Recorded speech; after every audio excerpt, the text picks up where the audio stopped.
Una sa lahat, Balintawak Toll Plaza sa NLEX, nagmistulang parking lot sa tindi ng traffic. Napaatras na nga sa biyahe ang ilang motorista. Habang sa Baguio City, sobrang haba ng pila sa bus terminal. Yan at iba pang update sa biyahe ng mga magbabakasyon ngayong weekend bago magpasko. Alamin maya-maya lamang. Magandang gabi, Pilipinas. Sa Frontline tonight, 14 na estudyante at mga guro patay sa walang haba sa pamamaril sa isang universidad sa Prague sa Czech Republic. 2 Pilipino nag-aaral doon, eksklusibo na kausap ng News 5. malaking taas presyo sa petrolyo nagbabadya sa huling linggo ng 2023. Mga nasunugan sa Old Balarasa, Quezon City, magpapaskong walang naisalbang gamit. Bureau of Fire Protection may paalala sa mga iiwan ng bahay ngayong Kapaskuhan. SMNI, giniit na labag sa konstitusyon ng ipinataw sa kanila ng NTC na isang buwang suspensyon. Lalaking tinuklaw ng sawa sa Bohol, gumanti at kinagat hanggang sa mapatay ang ahas. At music video ng bagong single ni BTS, Jimin, higit 2 million views na agad sa YouTube.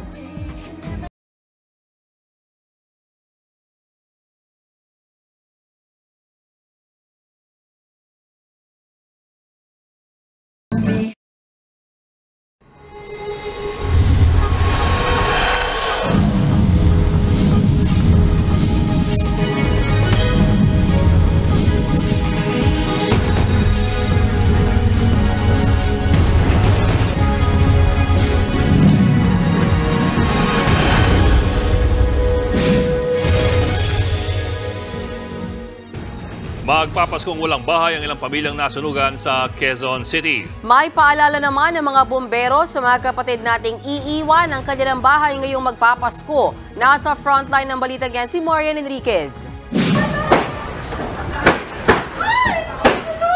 May pumuputok pa sa sunog na ito nang sumiklab sa isang residential area sa Visayan Hills sa Old Balara, Quezon City pasado alas 8 ng umaga kanina. Higit 1 oras din ang pag-apula sa apoy bago ito nakontrol ng mga bumbero. Nang tuluyang maapula ang sunog, mga pader at yero na lang ang natira sa ilang bahay. Si Joanne nasa trabaho na nang mabalitaan ang sunog sa kanilang bahay. Wala raw na isalbang gamit ang kanyang 2 anak. Sobrang sakit tsaka ang hirap. Kasi magsisimula ka naman ulit sa panibago. Walang minasalbang kahit isang damit yung mga anak ko. Mga gamit namin nandun lang. Makikitira na lang muna daw sila sa kapitbahay ngayong Pasko. Washing machine at ilang mahalagang dokumento naman ang naisalba ni Elizabeth at kapitbahay na si Ira. Ayon kay Elizabeth, posibleng nagsimula raw ang sunog sa umusok na wire. Ay, feeling ko sa start siya sa wire kasi nasa CR ako noon. So nakita ko yung usok. So kala ko nagluluto lang yung tatay ko. So after noon nakita ko na sa may bintana. Ayun na, lumalakas na yung apoy. Tapos narinig ko na yung tatay ko na sa 3rd floor. Sunog, sunog, sunog. Nadamay naman sa sunog ang kusina ni Leonora. Nagpasalamat pa rin kami sa Panginoon na kahit paano hindi naubos lahat. Kasi wala talagang naligtas. Aso lang yung niligtas namin, pinaka-important. Sa kabuuan, 15 bahay ang nasunugan. Wala namang nasawi o sugatan sa insidente. Inaalam pa ng Bureau of Fire Protection ang mitya ng apoy, pero nagmula raw ito sa isang abandonadong bahay. 3 months daw po na wala po yung tao dito. Sabi po ng mga kasambahay niya, may kuryente pa po yung bahay pero wala lang po tao. Para iwas sunog ngayong Pasko, may paalala ang BFP. Bago po tayo umalis sa ating mga kabahayan, ugaliin po nating isara yung breaker natin kung may breaker tayo. Tapos patay lahat ng mga appliances, ilaw, lahat ng saksakan, bunutin po kung hindi naman po natin gagamitin. Nagbabalita mula sa Frontline, Marian Enriquez, News 5.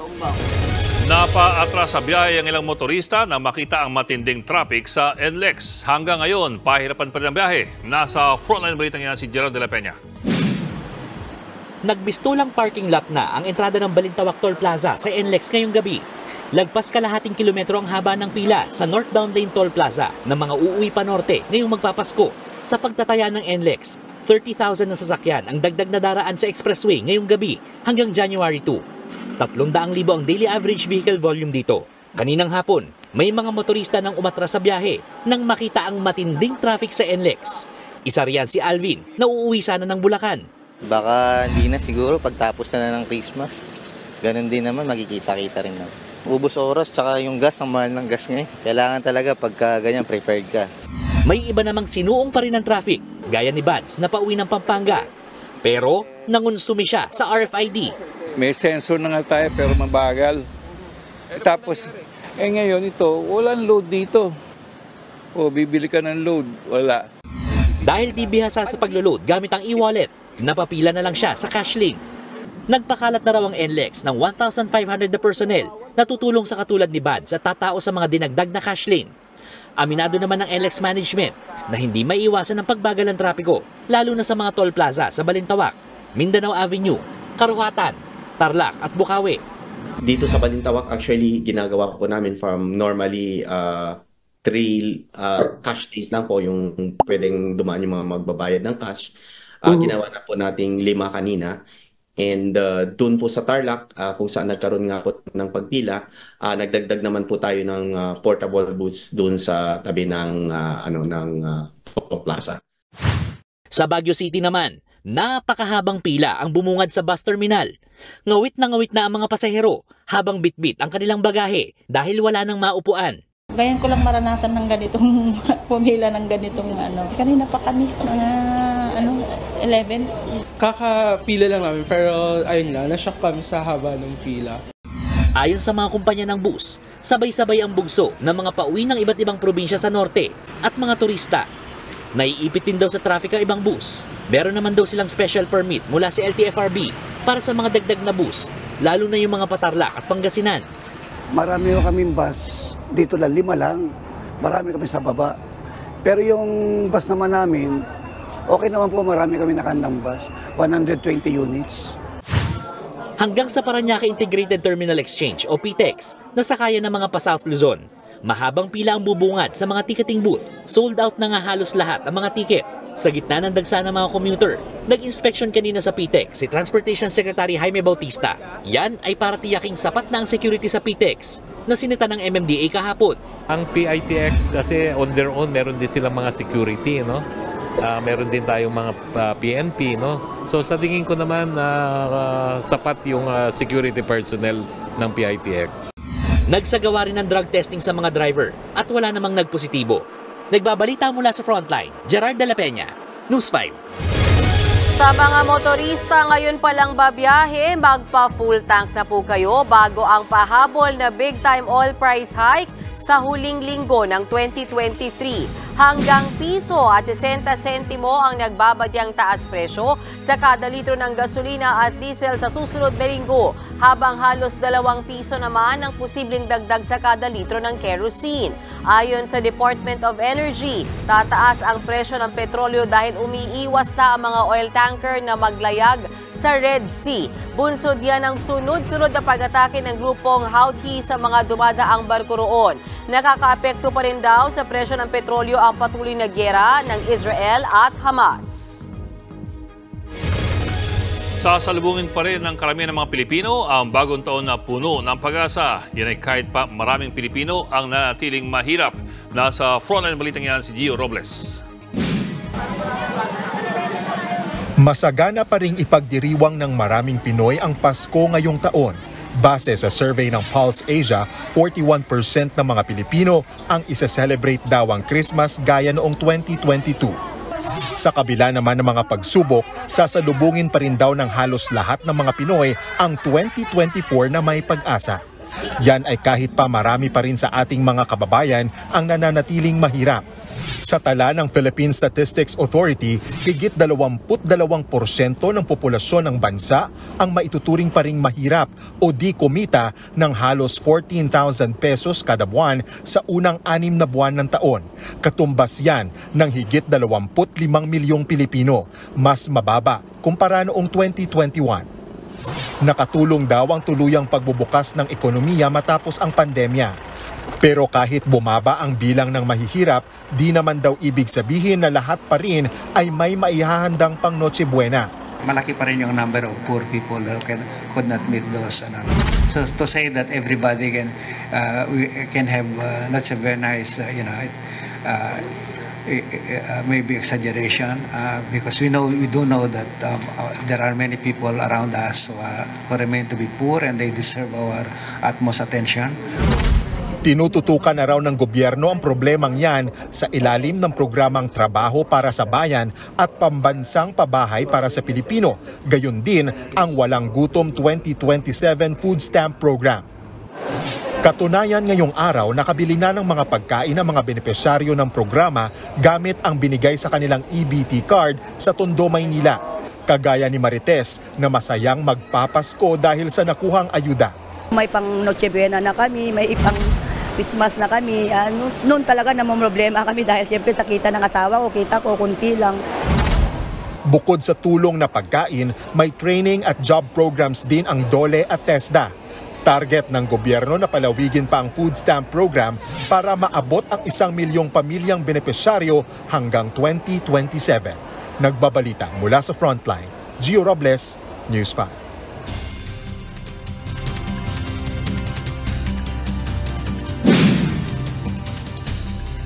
Maulang Christmas weekend ang mararanasan sa malaking bahagi ng Luzon, ayon po yan sa Pag-asa.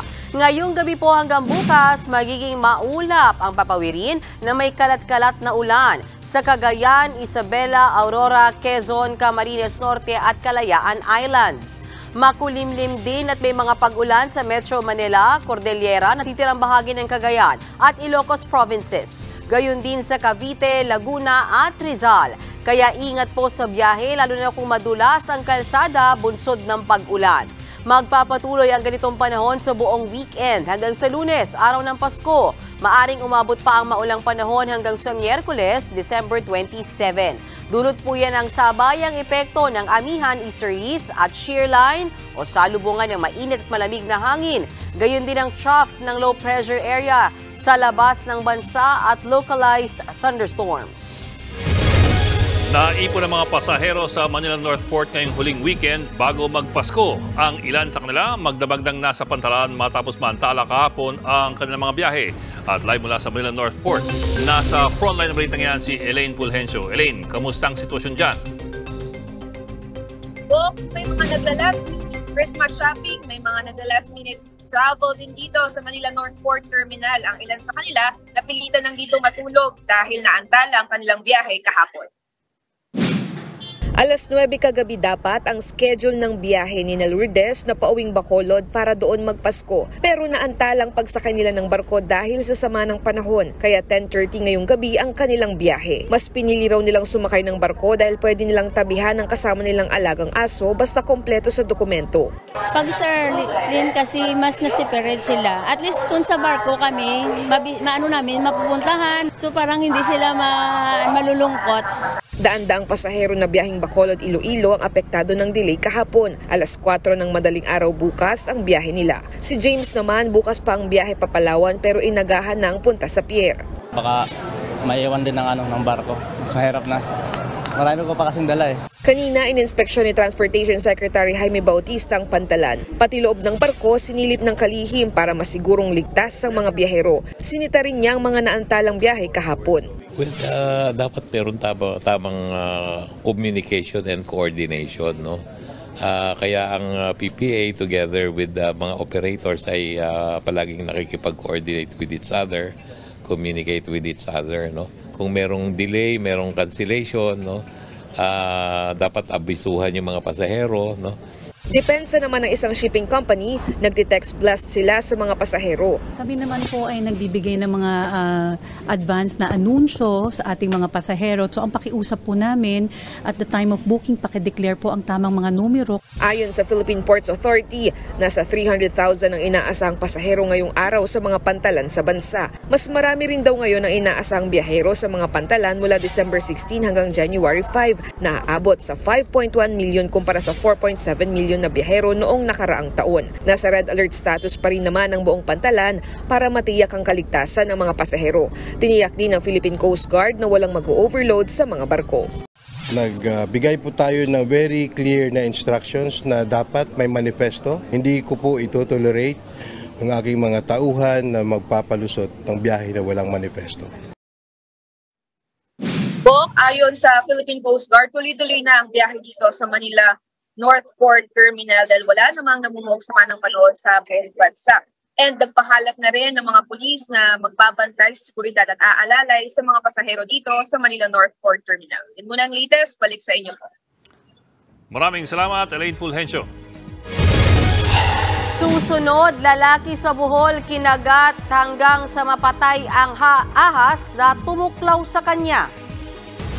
Kampo ng SMNI, ginit na unconstitutional ang 30-day suspension sa kanila ng National Telecommunications Commission. At heto naman ang trending, Bianca Manalo dumepensa sa kumalat na usapan nila ni Rob Gomez na ani ay binigyan lang ng mali siya. Boyfriend niyang si Senator Win Gatchalian, no comment sa issue. Magbabalik pa ang Frontline Tonight.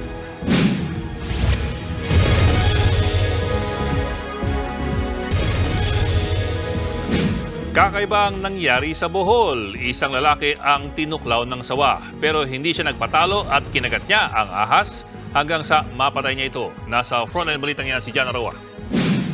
Bakas pa ang matinding pinsala sa sawa na ito sa Antequera, Bohol na namatay nito Miyerkules matapos kagatin. Pero hindi po ng ibang hayop, kundi ng tao. Ang nakapatay sa sawa, si Bulholio Aleria, na may malaking sugat din sa braso mula naman sa pagtuklaw ng ahas. Kwento ni Aleria, nagmamaneo siya sa kanyang motorsiklo sa barangay Kinapunan na makita niya ang sawa sa gitna ng kalsada. Huminto siya para raw padaanin ito, pero sumugod ito papunta sa kanya at tinuklaw siya sa kamay. Lumabas ang maraming dugo sa kamay ng biktima matapos matuklaw ng ahas. Dire malapit ako sa ubos.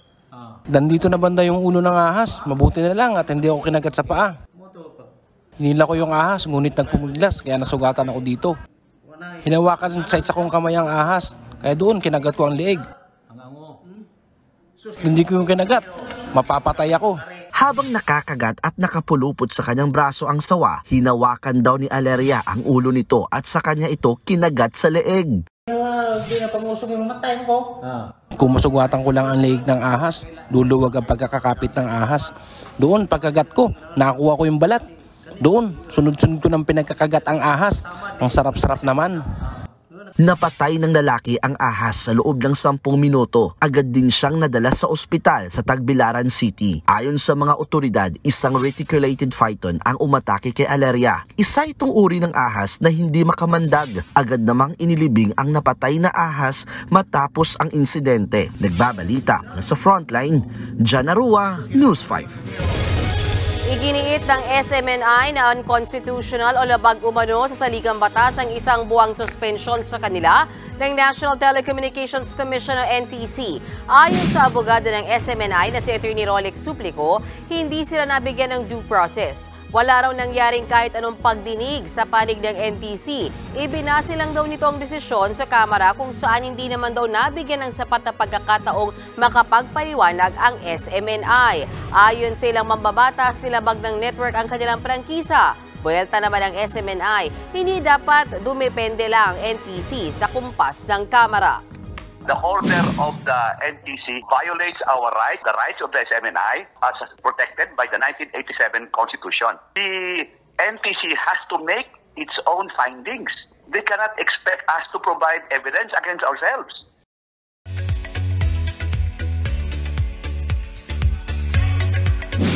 Showbiz Tonight na tayo. Friends lang daw ang hot topic ngayong sina Bianca Manalo at Rob Gomez dahil sa kanilang kumalat na conversations. Ang boyfriend ni Bianca na si Senator Win Gatchalian, no comment daw sa issue. Yan at iba pang maiinit na showbiz chika sa report na to. May sagot na ang beauty queen turned actress na si Bianca Manalo kaugnay ng mga kumakalat na conversations nila ng aktor na si Rob Gomez. Mabilis na nagtrending sa mga marites ang kumalat na screenshots. Sa message na ito, tinanong ni Bianca kung kakayanin pa raw ba ni Rob na magpunta sa kanila ng alas 7 ng umaga. Sa isa pang message ni Bianca, may sinabi siyang, "He's not here, he's in Valenzuela," quote-unquote. Hinala dyan ng mga marites, ang tinutukoy dito ni Bianca ay ang kanyang boyfriend na si Senator Win Gatchalian. Umalma naman dito si Bianca. Sa kanyang pahayag sa Instagram, magkaibigan lang daw sila ni Rob. Nilinaw din ni Bianca na magdadala lang daw sa kanya ng regalo si Rob at gusto niyang makuha ito ng maaga bago siya umalis. Dismayado rin si Bianca na nailabas ang kanilang usapan ni Rob nang walang pahintulot. Obvious din daw na dinilit ang ilang bahagi ng pag-uusap para pagmulan ng mali siya. Natanong naman ng News 5 ang nobyo ni Bianca na si Senator Win. Ang say niya lang, "No comment." Star-studded ang premiere night ng Metro Manila Film Fest entry na Penduko. Handog ito ng MQuest Ventures ng MediaQuest at Viva Films. Dapat daw abangan ang intense fight scenes.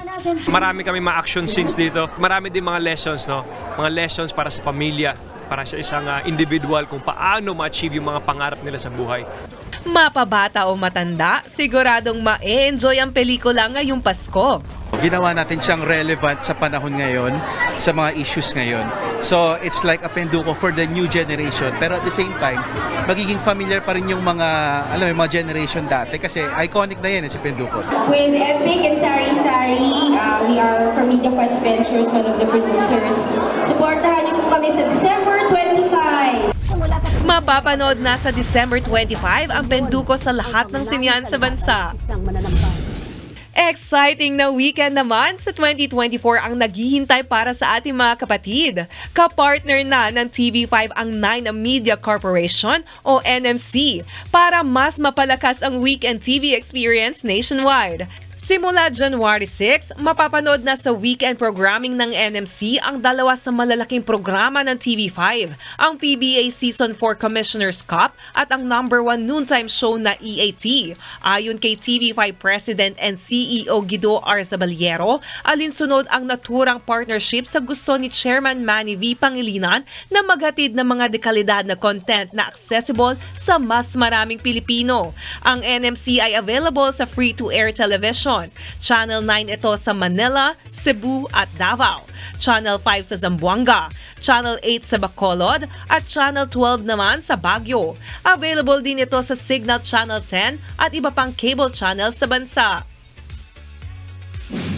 Patikim pa lang yan sa mga may itas showbiz news tonight, kaya dyan lang kayo mga kapatid. Susunod, halos 4,000 bar passers nanumpa na kanina bilang mga bagong abogado ng bansa. Ice skating rink sa Belgium nasa loob ng simbahan. At Phil-Am comedian na si Jokoy napiling mag-host ng Golden Globes. Tutok lang mga kapatid dito sa Frontline Tonight.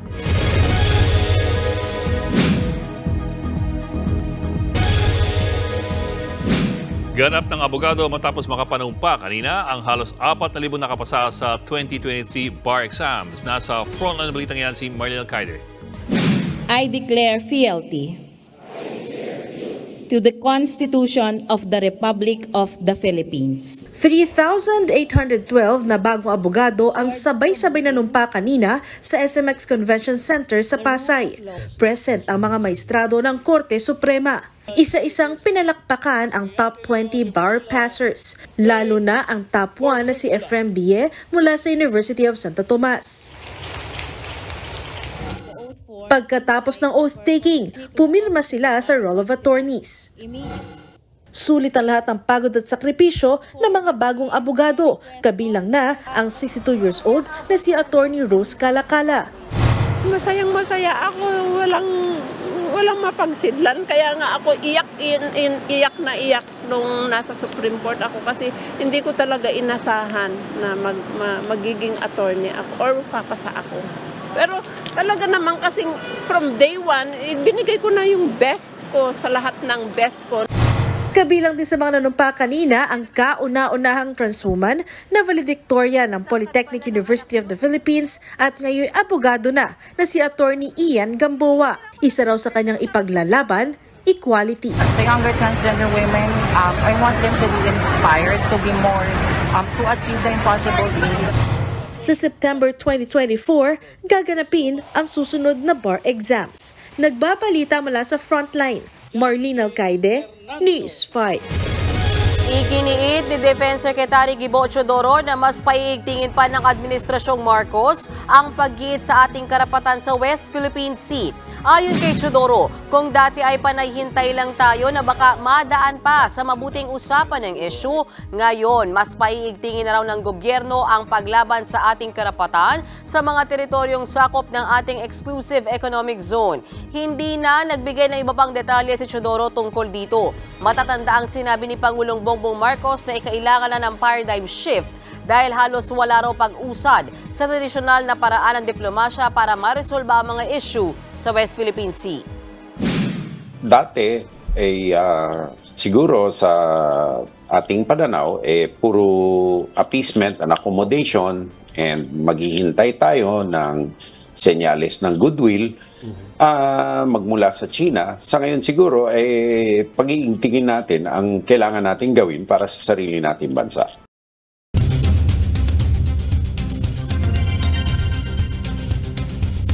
Nakumpleto ng mga Chinese astronauts ang una nilang spacewalk. Higit 7 oras nagtagal sa kalawakan ng tatlong crew ng Chinese spaceflight na Shenzhou 17. Bahagi ng kanilang misyon ang pagsasaayos ng bahagi ng space station. Sumakay pa sa robotic arm ang isa sa mga astronauts. Nagagawa ng astronaut ang spacewalk kapag may mga aktibidad na kailangan gawin sa space gaya po ng maintenance and repair. Sa ngayon, hindi pa nakakabalik sa Earth ang tatlong Chinese astronauts. Dinarayo ngayong magpapasko sa Belgium ang ice skating rink na nasa loob ng simbahan. Yan at iba pa sa Frontline News Abroad. Ice skating rink sa loob ng simbahan? Hindi kayo namamalik mata. Hinawi muna ang mga upuan sa loob ng simbahang ito sa Belgium para mapwestuhan ng malaking ice rink. Ang kisame ng simbahan, mala starry night para feel ang Christmas. Meron ding nativity scene na nadadaanan ng mga skater. Ayon sa organizer, pinasok sa simbahan ng ice rink dahil sa sobrang lamig ng temperatura sa labas. Paraan din daw ito para mas ilapit ang simbahan sa komunidad. Tatagal ang church ice rink hanggang January 7. Sa isang eskwelahan naman sa Thailand, mga elepante ang bumati ng Merry Christmas! 5 elepante ang nagbihis Santa Claus sa lungsod ng Ayutthaya. Nagpakita rin sila ng dance moves at namigay ng regalo sa mga bata. 2,000 estudyante ang aliw na aliw sa Christmas elephants. Tradisyon na raw sa Thailand ang pagbibihis Pasko sa mga elepante tuwing Disyembre at tinatawag silang superstars. May kakaibang treats naman ang isang giant panda sa China. Walang tigil sa pagkain ng dumpling-shaped meal ang pandang si Shuai Shuai sa isang zoo sa Guangzhou City. Gawa ito sa mga paborito niyang bamboo shoots o labong at carrots. Treats ito ng mga zookeeper sa panda kasabay ng pagdiriwang ng winter solstice. Nagbabalita mula sa Frontline, Mon Gualvez, News 5. Abangan ang kakaibang lechon na cake at cake na lechon na pang Noche Buena. Oy, at BTS Army napasenti sa bagong single ni Jimin.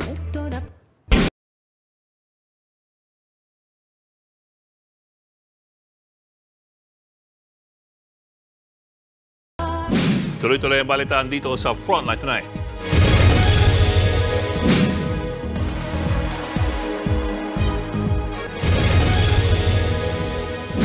Eksklusibong nakapanayam ng News 5 ang ilang Pilipinong nag-aaral sa isang universidad sa Czech Republic kung saan walang habas na pinagbabaril ng isang estudyante ang 14 na iba pang mag-aaral at mga guro. Nasa Frontline balitang yan si Elaine Pulencio. Buwis buhay na nagtago sa taas ng gusali ang mga sibilyang ito sa takot na madamay sa nangyayaring walang habas na pamamaril sa Charles University sa Prague, Czech Republic. 14 ang nasawi sa pamamaril kabilang ang mga estudyante at ilang guro. 25 iba pang sugatan. Ayon sa mga pulis, isang 24 anyos na estudyante ng universidad ang gunman. Ayon sa ating embahada sa Prague, walang nasaktan sa 6 na Pilipinong estudyante sa Charles University. Eksklusibong nakausap ng News 5 ang mga Pinoy na nag-aaral sa universidad na sina Andy Peñaferte III at JV Marasigan Pangan, parehong journalism student. Kwento ni JV, nasa trend siya nang mangyari ang mass shooting. Huling araw daw noon ng klase kaya marami sa kanila ang may dalang bagahe dahil magbabakasyon na. Hinala nila, posibleng sa bagahe itinago ng gunman ang kanyang baril. Hindi rin daw mahigpit ang seguridad sa universidad.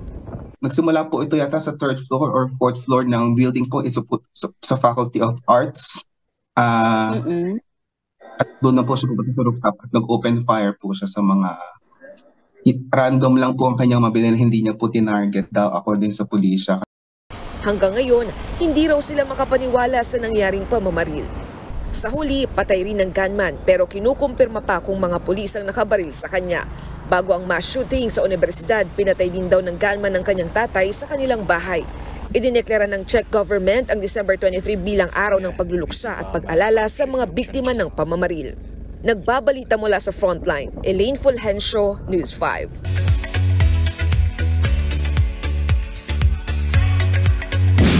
Na-miss agad ng mga Army ang Bangtan Boys na nasa military. Pumalo sa more than 2 million views and counting ang bagong music video ni Jimmy na Closer Than This. Yan at iba pa sa report na to.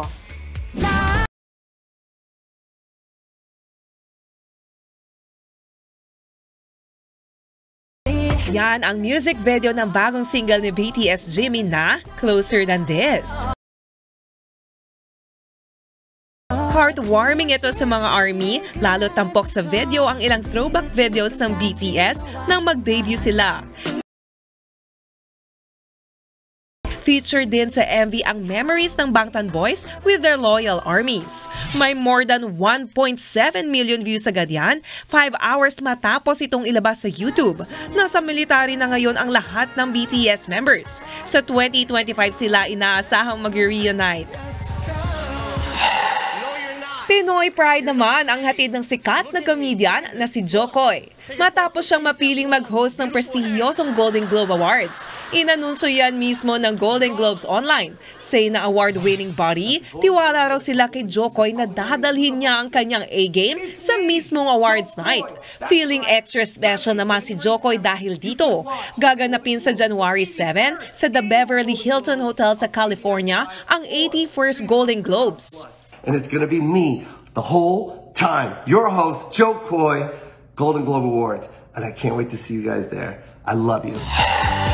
We're speechless and we're just breathless. Finally, babalik ulit sa Pilipinas ang pop rock band na Jonas Brothers. Para ito sa kanilang concert sa Mall of Asia Arena sa February 22 next year. Available na ang ticket simula January 6. 2012 pa nang huling bumisita sa bansa ang Jonas Brothers. Inilabas na ang mga pasok sa shortlist ng prestigious Oscar Awards. Bigong mapabilang dito ang Filipino animated film na E.T. Mapukpukaw o The Missing. Ito ang entry ng Pilipinas para sa Best International Feature Film category. Matatanda ang wagi ng Best Film sa Cinemalaya ngayong taon, ang E.T. Mapukpukaw. Narito naman ang big films na short na listed sa Visual Effects category. Kabilang dyan ang The Creator, Godzilla -1, Guardians of the Galaxy Volume 3. Pasok din dyan ang mga pelikulang Napoleon, Rebel Moon at Spider-Man Across the Spider-Verse. Sa January 23 na i-announce ang official nominees sa Oscars. At yan ang latest and hottest sa showbiz tonight. Ako si Jania Lipon. Happy Friday mga kapatid!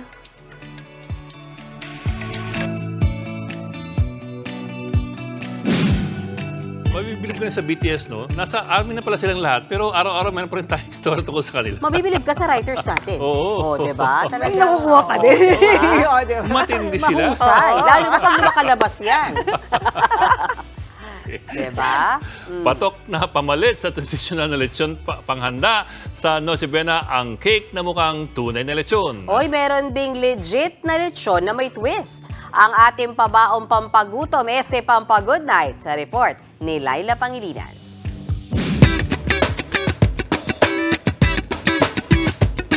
Cake na lechon o lechon na cake?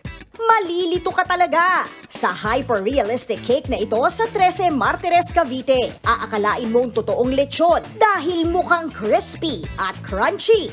Pero paghiwa, cake pala! Swak ito sa mga nauumay sa mamantika at nakaka-high blood na totoong lechon. Kwento ng self-taught home baker na si Lea Brillas. Inaabot daw siya ng higit 1 araw para tapusin ang mocha vanilla chiffon cake na 10 kilos ang bigat. Nang i-post niya ito sa social media, ang dami raw biglang gustong umorder. Mayroong gusto for celebration ng tawag nito, Christmas party. Sabi ko, kailangan mas maaga kasi yung magpa-book kasi takes time yung mag-prepare. Ang presyo ng lechon cake, 6 hanggang 8,000 pesos.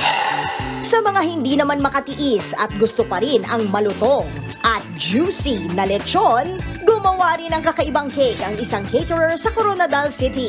Ang cake niya, lechon talaga ang laman. Tinadtad ang lechon, saka hinulma na parang cake at nilagyan ng dekorasyon. Ayon sa creator nito na si Honey Allison, inabot siya ng 5 oras para matapos ito. Sa tindi ng effort, pumapatak sa 3,000 pesos ang 5 kilos na lechon belly cake na kasya sa 20 tao. Sa mga gusto pa rin ng tradisyonal na lechon sa Noche Buena pero may twist, maraming pagpipilian sa lechon capital of the Philippines, ang Cebu. May malatigre ang itsura, merong kulay itim, at pwede ring magpalagay ng message sa lechon. Don't worry mga kapatid, dahil safe kainin ang mga ginamit na ingredients dyan. Pakuluyan ang mag-asawang Riquizo na matagal ng lechonero sa Cebu City. 7,000 hanggang 12,000 pesos ang presyo ng kakaibang lechon Cebu. Depende sa laki. Nagbabalita mula sa Frontline, Laila Pangilinan, News 5. So, kung hindi ka mamatay sa kolesterol, mamatay ka sa diabetes. Natawa ko lang sa meron ng sulat yung parang may babala O dahil dyan mga kapatid, Johnny, 3 araw na lang po. Naku, Pasko na. Pakalapit na yan. Masaya ako Excited nga siya. Excited mag-leave yan. Mag-Jajapan. Ayun nga pala, no? Yan naman. Mag-Jajapan siya. Sarap naman. Okay, sige. Yan po ang 45 minutes po yung mas malagang headlines. Balitan at diskusyon para sa paghubog ng matalinong opinyon. Kami yung kasangga sa balita. Ako po si Mayan Los Baños. Ako naman po si Adlingao. Hanggang sa Lunes. Pasko, mga kapatid. Magandang gabi.